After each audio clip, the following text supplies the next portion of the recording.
வணக்கம் பிரஸ். இன்னைக்கு நம்ம பார்க்க போற வீடியோ என்னன்னு பாத்தீங்கன்னா, போஸ்ட் ஆபீஸ் ஜாபுக்கு நிறைய பேர் அப்ளை பண்ணிருப்பீங்க. அதுல ஒரு சிலருக்கு பாத்தீங்கன்னா ஓடிபியே நிறைய பேர் வந்திருக்காது. நிறைய பேர் சொல்றாங்க எனக்கு ஓடிபியே வரலன்றாங்க.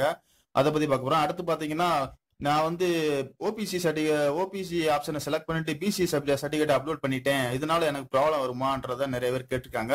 அப்புறம் பாத்தீங்கன்னா எனக்கு 250 மார்க் தான் இருக்கு, 300 மார்க் தான் இருக்கு, எனக்கு வந்து ஜாப் கிடைக்குமான்ற மாதிரி நிறைய பேர் கேட்டிருக்காங்க. சோ அதை பத்தி நம்ம இந்த வீடியோல பார்க்க போறோம். சோ வாங்க வீடியோக்குள்ள போலாம். நிறைய பேர் கேட்டிருந்தாங்க எனக்கு ஓடிபி மெசேஜே வர மாட்டேங்குது, நான் கரெக்டான ரிஜிஸ்டர் நம்பர் தான் கரெக்டா தான் நான் கொடுத்தேன், அதே மொபைல் நம்பர் தான் நான் கொடுத்தேன், அப்படி இருந்து எனக்கு வரவே மாட்டேங்குது, ஓடிபி மெசேஜ் வர மாட்டேங்குன்ற மாதிரி நிறைய பேர் சொல்லியிருந்தாங்க.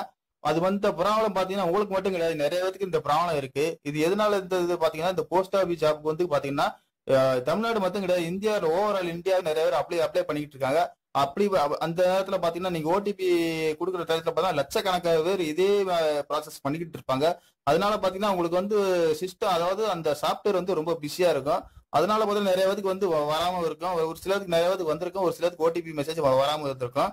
ஸோ இதனால நீங்க ஒன்றும் பயப்பட வேண்டாம். ஒரு 2 நாள் கழிச்சு நிறைய பேர் முதல்ல வந்து வராம இருந்துச்சு நிறைய பேருக்கு, அப்புறம் ஒரு 2 நாள் கழிச்சு மறுபடியும் அவங்க சப்மிட் பண்ணி பார்த்தாங்க, நிறைய பேருக்கு வந்திருக்கு. ஸோ அதனால நீங்க இங்க பாத்தீங்கன்னா 2 நாள் கழிச்சு கூட ட்ரை பண்ணுங்க, என்ன டயர் இருக்கு. இதனால நீங்க வந்து ஒன்றும் கவலைப்பட வேண்டாம். அப்படி இருந்து உங்களுக்கு ஓடிபி மெசேஜ் வரவில்லை என்றால் நீங்க என்ன செய்யணும் பாத்தீங்கன்னா, உங்களோட மொபைல் நம்பரை நீங்க வந்து சேஞ்ச் பண்ணிருங்க. ரெஜிஸ்டர் நம்பர் நீங்க சேஞ்ச் பண்ணீங்கன்னா உங்களுக்கு வந்து கண்டிப்பா ஓடிபி மெசேஜ் கிடைக்கும். நீங்க வந்து கேட்கலாம் இதனால எனக்கு வந்து ப்ராப்ளம் வருமான்னு, நீங்க இந்த மாதிரி நிறைய கேட்கலாம். கண்டிப்பா வந்து உங்களுக்கு வந்து இதனால வந்து ப்ராப்ளம் வராது. ஏன்னு பாத்தீங்கன்னா நீங்க இந்த ஓடிபி மெசேஜ் வந்ததுக்கு அப்புறம் தான் நீங்க அடுத்த ஸ்டெப்பே நீங்க போக முடியும். அதனால பாத்தீங்கன்னா நீங்க ஃபார்மே என்ன சப்மிட் பண்ணிருக்க மாட்டீங்க. ஸோ இதனால வந்து உங்களுக்கு எந்த ப்ராப்ளம் வராது. அதனால நீங்க வந்து ரெஜிஸ்டர் ஃபோன் நம்பர் வந்து நீங்க மாத்திட்டு வேற நம்பர் கூட சேஞ்ச் பண்ணிட்டு நீங்க ஓடிபி பெற்று அந்த ஓடிபியை நீங்க வச்சு நீங்க வந்து ஃபார்மை சப்மிட் பண்ணலாம். இதனால வந்து எந்த ப்ராப்ளமும் வராது. அடுத்தது நம்ம பார்க்க போறது பாத்தீங்கன்னா நிறைய பேர் கொஸ்டின் கேட்டிருந்தாங்க. அதாவது நான் வந்து ஓபிசி சர்டிபிகேட் அந்த ஆப்ஷனை நான் டிக் பண்ணிட்டேன், ஆனா அப்லோட் பண்ணும்போது பாத்தீங்கன்னா பிசியோட கம்யூனிட்டி சர்டிபிகேட் நான் அப்லோட் பண்ணிட்டேன், இதனால என்னோட ஃபார்ம் ரிஜெக்ட் ஆகாம நிறைய பேர் கேட்டிருக்காங்க.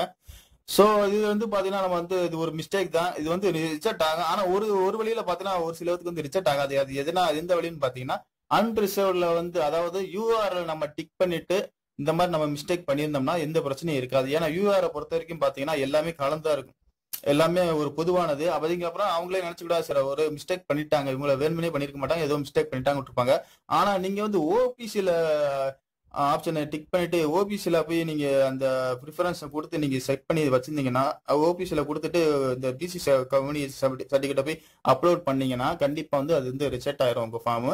ஸோ நீங்க ஓபிசி நம்பர் டிக் பண்ணிட்டு யூஆர்ல கொடுத்தா ஒன்றும் பிரச்சனை கிடையாது, அது ஒன்றும் ப்ராப்ளம் ஆகாது. ஸோ இந்த உங்களுக்கு இந்த ஒரு டவுட் வந்து உங்களுக்கு கிளியரா இருக்குன்னு நினைக்கிறேன்.